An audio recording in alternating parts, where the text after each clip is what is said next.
Hello दोस्तों, good morning, आदाब, सत श्री अकाल, नमस्कार।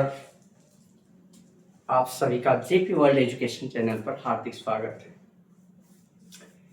क्रांतिकारियों की पाठशाला में आज दूसरा सेशन है। पहला सेशन माता सावित्रीबाई फुले के बारे में था, जिसको आप लोगों ने बहुत प्यार दिया। ये दूसरा सेशन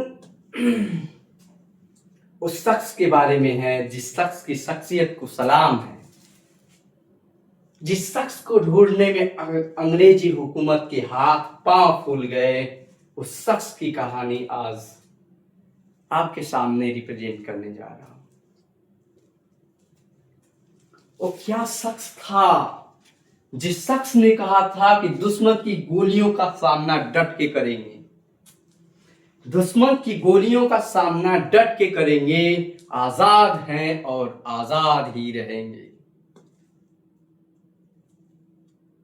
उस शख्स की कहानी जो ये भी कहता था कि मौत से डरता वही है, मौत से डरता वही है जो गुलामी में जीना चाहता है, मौत से डरता वही है जो गुलामी में जीना चाहता है।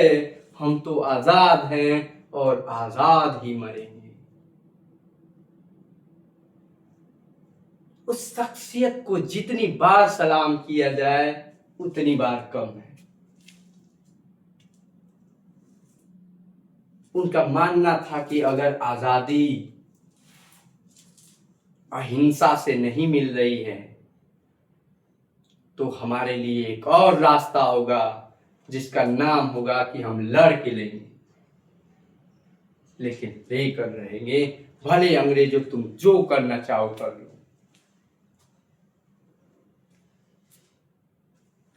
दोस्तों, कोई किसी का साथ नहीं देता, कोई किसी का साथ नहीं देता मेरे दोस्त। अपनी सफलता का दीपक खुद जलाना पड़ता है, और विरासत में तो सिर्फ जमीन मिलती है, विरासत में तो सिर्फ जमीन मिलती है, अपने हिस्से का आसमान तो खुद ही जलाना पड़ता है। आज के एपिसोड में हम बात करेंगे उस शख्स की जिनके नाम से आप भली भांति परिचित होंगे। जब असहयोग आंदोलन में भाग लेने के दौरान उनको गिरफ्तार किया गया और गिरफ्तार करने के 14 दिन बाद जब अंग्रेज अधिकारी के सामने उन्हें पेश किया गया तो अंग्रेज अधिकारी ने तमतमाती आवाज में पूछा, तेरा क्या नाम है? उस बच्चे ने, 15 साल के बच्चे ने कहा, आजाद। उस अंग्रेज अधिकारी की आंखों में आंखें डाल करके वह 15 साल का लड़का कहता है कि मेरा नाम आजाद। पिता का नाम, पिता का नाम स्वतंत्रता है। माता का नाम, माता का नाम भारत माता है। तुम्हारा घर कहाँ है? तो जेल हमारा घर है। सोचिए, 15 साल का बच्चा एक अधिकारी के सामने कितना डट करके बातें कर रहा है। उस व्यक्तित्व को सलाम है जो हमेशा एकदम निडरता की भावना से रहता था, जो ये कहते थे कि हमें कोई हरा नहीं सकता है, हमें कोई पकड़ नहीं सकता है, और यदि गलती न हो तो हमें कोई छू भी नहीं सकता।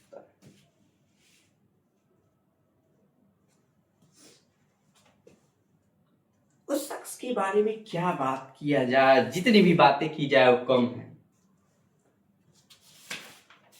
थोड़ा सा परिचय 2 मिनट के लिए। नाम उनका था चंद्रशेखर आजाद।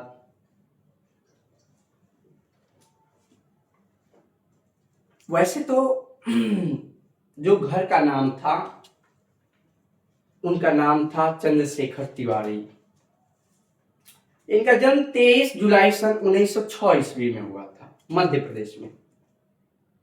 और मध्य प्रदेश का भाभरा गांव में इस चंद्रशेखर तिवारी का जन्म हुआ था। इनके पिता का नाम सीताराम तिवारी और माता का नाम जगरानी देवी था। बचपन से ही इस बच्चे में कुछ खास था, कुछ अलग था। यह बच्चा शरारती, निडर, बेखौफ, पढ़ाई में औसत, लेकिन जिद में पूरा पहाड़ जैसा था। अगर ये जिद कर लिया तो कर लिया, आप रोक नहीं सकते। आपको ये चाहिए तो चाहिए।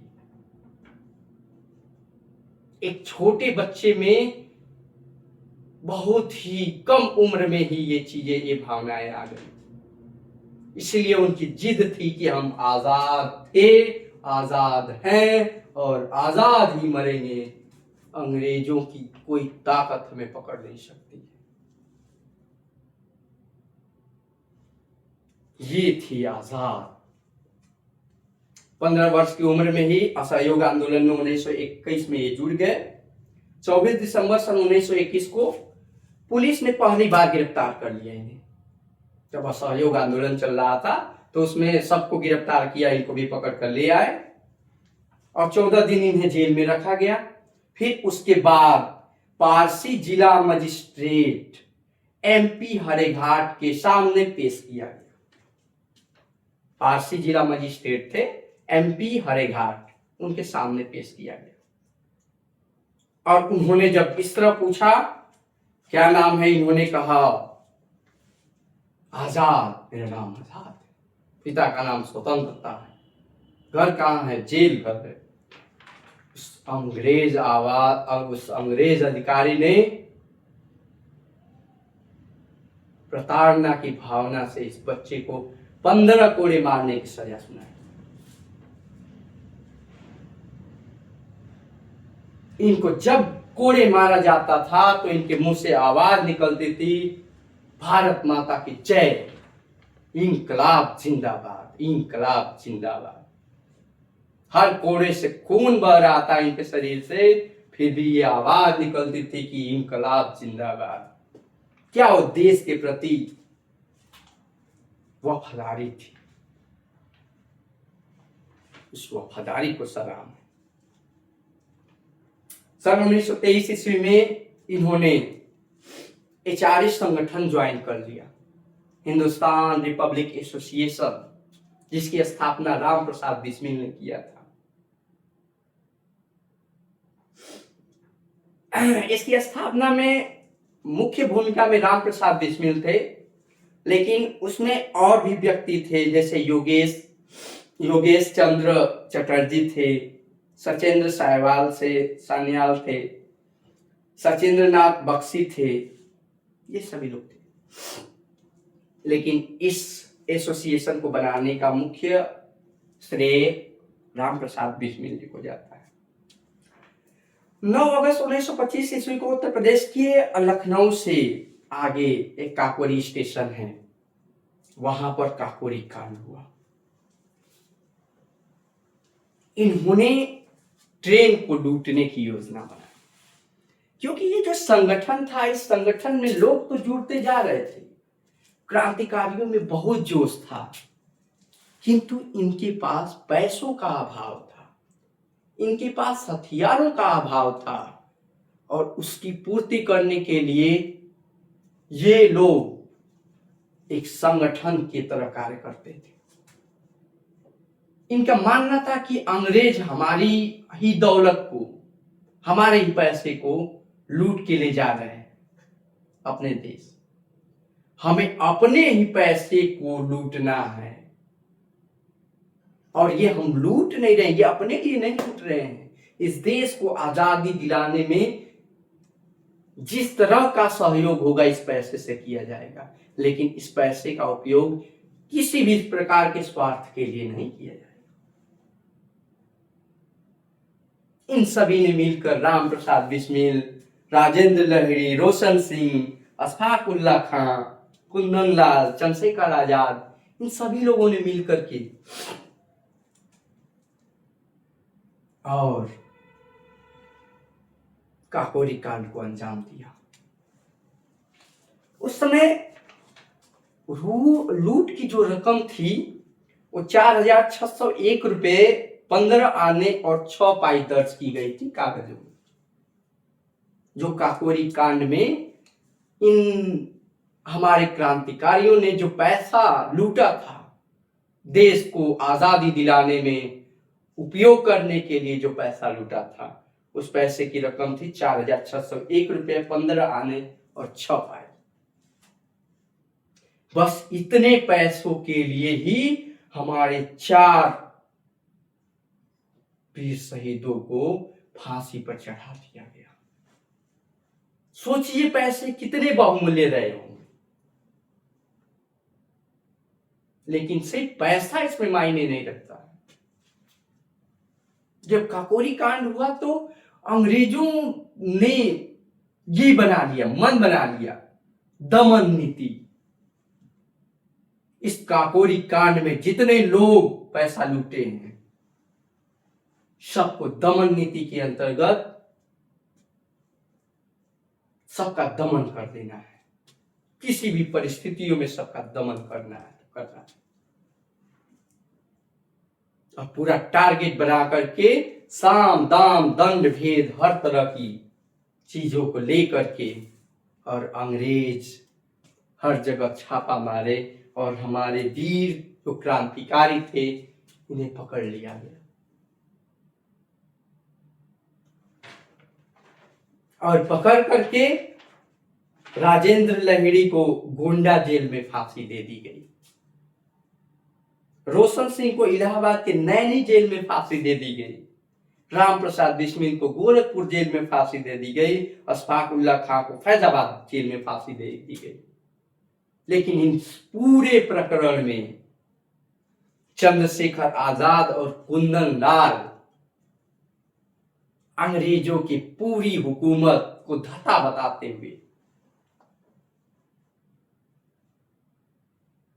और छिपे और अपनी क्रांतिकारी गतिविधियों को आगे बढ़ाते रहे। अंग्रेज नहीं पकड़ पाए।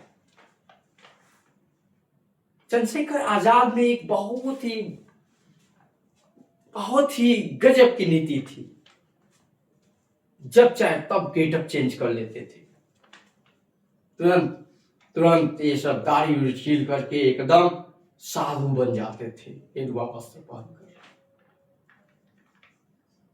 ये हमेशा अपने शर्ट जो अंदर पहनते थे उसके ऊपर एक कोट पहनते थे हमेशा, और उस कोट में एक बंदूक हमेशा रखते थे 24 घंटे, क्योंकि इन्होंने प्रण लिया था कि हम आजाद हैं, आजाद ही रहेंगे।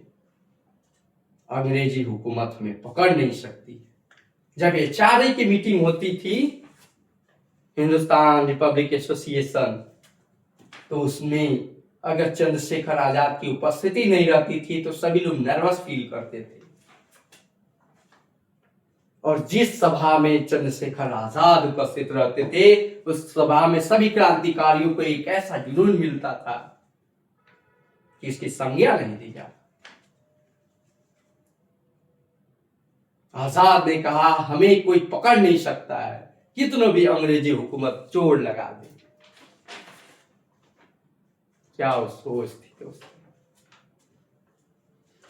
कहते हैं ना जमीर जिंदा रख कबीर जिंदा रख, जमीर जिंदा रख कबीर जिंदा रख, सुल्तान भी बन जाए तो दिल में फकीर जिंदा रख, हौसलों के तरकसों में कोशिशों का वो तीर जिंदा रख, हार जा जिंदगी में सब कुछ मगर फिर से जीतने की वो उम्मीद जिंदा।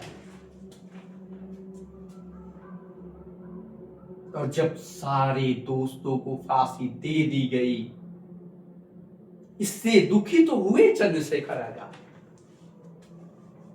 दुखी हुए, बहुत दुखी हुए। लेकिन फिर इन्होंने कहा कि हम अपने जो दोस्त हैं उनके शहीदी का बदला तो लेना ही लेना है।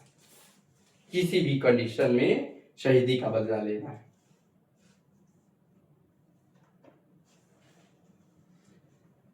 और फिर उसके बाद जब ये फांसी दे दी गई, उसके बाद 8 से 9 दिसंबर 1925, 8 से 9 दिसंबर 1925 ईस्वी को हिंदुस्तान रिपब्लिक एसोसिएशन, एचआरए का नाम बदल करके हिंदुस्तान सोशल रिपब्लिक एसोसिएशन रख दिया गया। और इससे जुड़े हमारे सबसे क्रांतिकारी वीर सरदार भगत सिंह।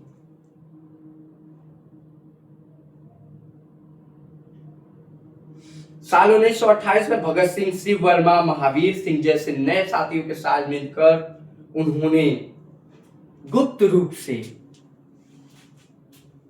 एचआरए की जगह एचएसआरए संगठन की स्थापना की, Hindustan socialism Republic association.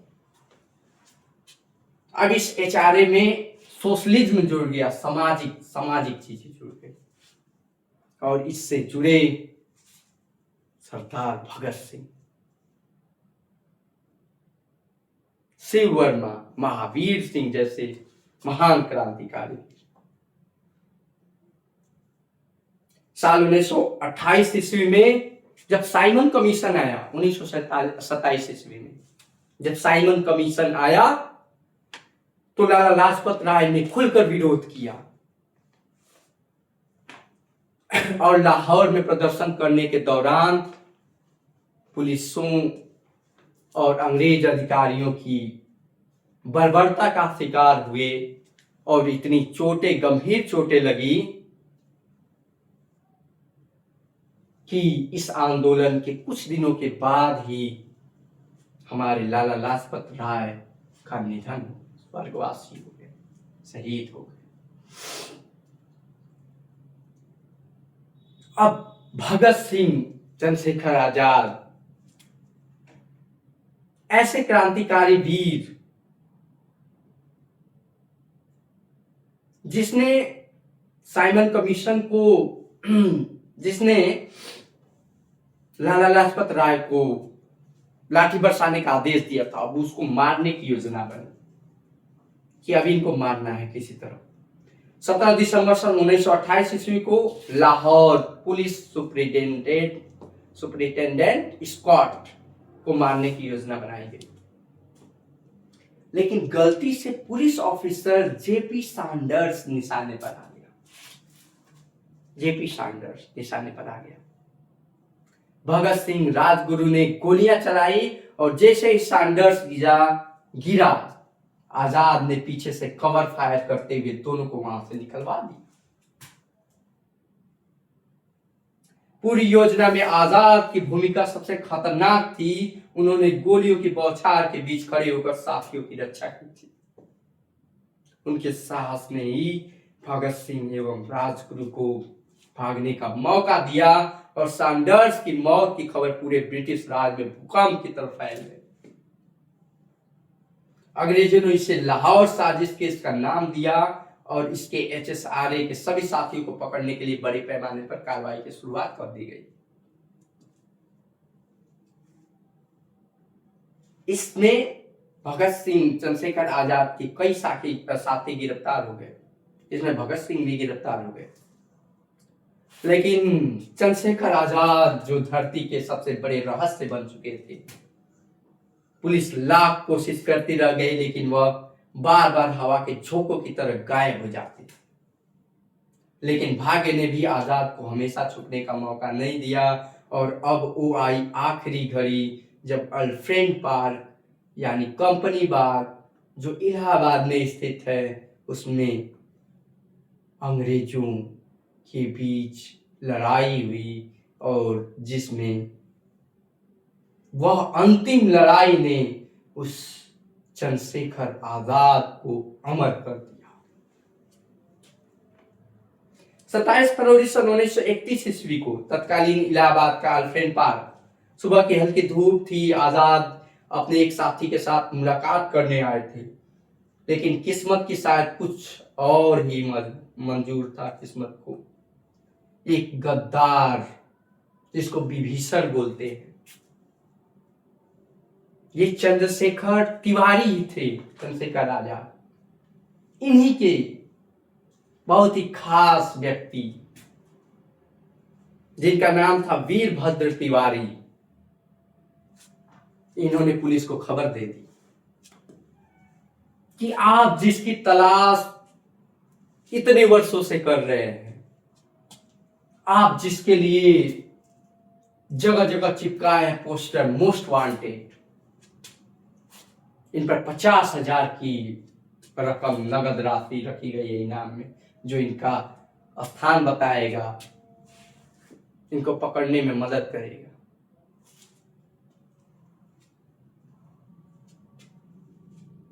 Virbhadra Tiwari ने मुखबिरी की और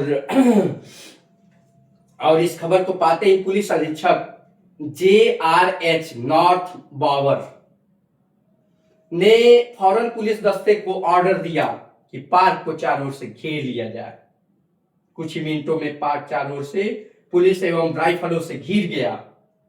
डीएसपी ठाकुर विश्वेश्वर सिंह, उस समय डीएसपी जो थे इलाहाबाद के, ठाकुर विश्वेश्वर सिंह ने हमला बोल दिया और गोलियों की बौछार शुरू हो गई। बाबर ने पेड़ की आड़ लेकर चंद्रशेखर आजाद पर गोली चलाई, जो आजाद की जांग को चीर कर निकल गई। बाबर ने चलाई थी पहली गोली, जो आजाद के जांग में लगी थी। दूसरी गोली विश्वेश्वर सिंह ने चलाई, जो आजाद की दाहिनी बाह में लगी। दाहिनी बाह में गोली लगी और इतनी घायल होने के बाद भी आजाद लगातार बाएं हाथ से गोली चलाते थे, लगातार बाएं हाथ से। पुलिस अफसर चिल्ला रहे थे कि ऐसे नहीं मारना है कि ये मर जाए, शहीद हो जाए, इन्हें जिंदा पकड़ना है। पुलिस अफसर बार बार चिल्ला रहे थे, जिंदा पकड़ो, जिंदा पकड़ो, जिंदा चाहिए। लेकिन वो तो आजाद थे, आजादी के दीवाने थे, जिन्होंने कसम खाई थी कि ब्रिटिश हुकूमत हमें जिंदा तो बिल्कुल भी नहीं पकड़ सकती। उन्होंने जवाबी कार्रवाई में 3 पुलिस वालों को मौत के घाट उतार दिया। गोलीबारी के बीच उन्हें बुरी तरह से घायल हो चुके थे, लेकिन अंत तक उन्होंने अपने साथी को बचाने के लिए कवर फायर दिया। वो जिस साथी के साथ वहां पर थे, सुखदेव राज के साथ, उस साथी को अंत तक बचाने के लिए कवर फायर दिया कि हम यहाँ पर हैं, भले गिर गए हैं, जाओ तुम यहां से निकलो और क्रांतिकारी गतिविधियों को आगे बढ़ाना। क्या सोच थी उन क्रांतिकारियों की।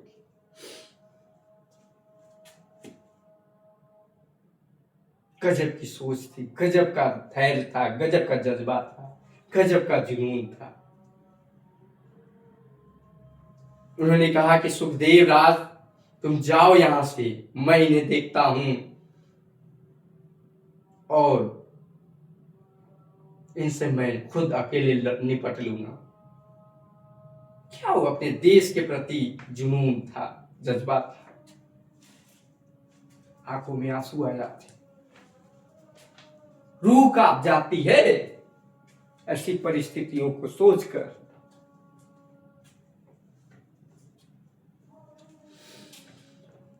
आखिरी सांस में उन्होंने कवर फायर देकर के अपने साथी सुखदेव राज को सुरक्षित वहां से निकालने का मौका दिया और अकेले थे, खून से बेहद लथपथ, लेकिन हिम्मत तो देश की, ये पत्थर की तरह मजबूत थे। वो एक पेड़ के पीछे छिप गए और वहीं से उन्होंने गोलियों की बारिश करनी शुरू की। इस जंग में बाबर और डीएसपी सिंह को भी गोली लगी। मारे भगत सिंह की जबड़ा फट गया पूरा एकदम। बाबर के हाथ में गोली लगी। बाबर का दाहिना हाथ एवं जो डीएसपी सिंह थे उनके जबड़े में गोली लगी, लेकिन आखिरकार गोलियां कम पड़ने लगी। आजाद की पिस्टल में अब शायद एक ही गोली शेष बची थी। फिर उन्होंने वो काम किया जो उन्हें सदा के लिए अमर कर दिया। आजाद ने खुले आसमान की तरफ देखा, मुस्कुराया और खुद से कहा, आजाद पैदा हुआ हूं, आजाद ही मरूंगा। और अगले ही पल वंदे मातरम कहते हुए वो आखिरी गोली अपनी कनपट्टी पर चला दी और वो आजाद हो गए।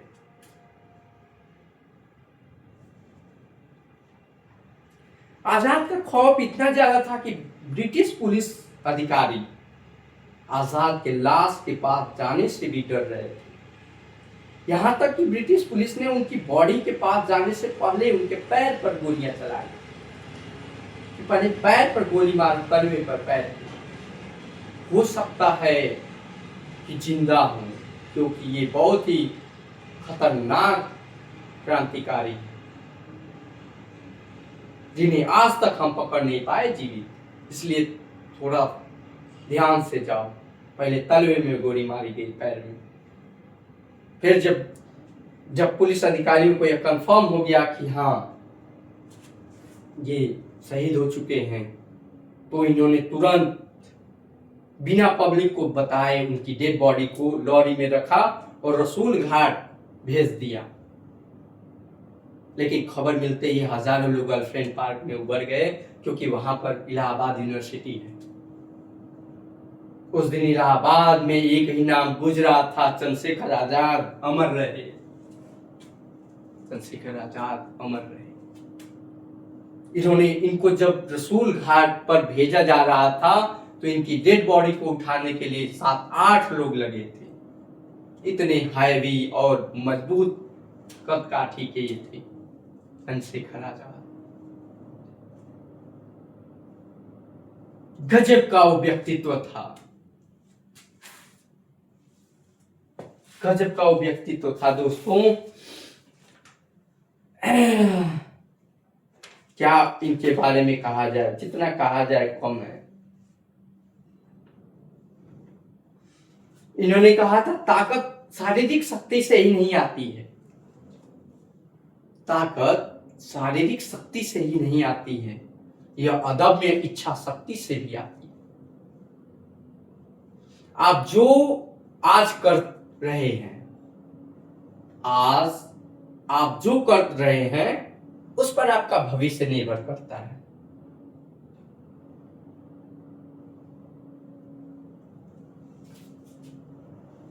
गजब के वो जुनून था उन शहीद में। उनके लिए अंतिम में एक ही 2 लाइन कहना चाहेंगे। जिस दिन तू शहीद हुआ, न जाने किस तरह तुम्हारी मां सोई। जिस दिन तू शहीद हुआ, न जाने किस तरह तुम्हारी मां सोई होगी। मैं तो केवल इतना ही जानूं कि तेरी गोली भी सीने में उतरने से पहले रोई होगी, रोई होगी। तो thank you very much. And ये वीडियो कैसी लगी आप लोग कमेंट बॉक्स में जरूर बताइएगा। थैंक्स।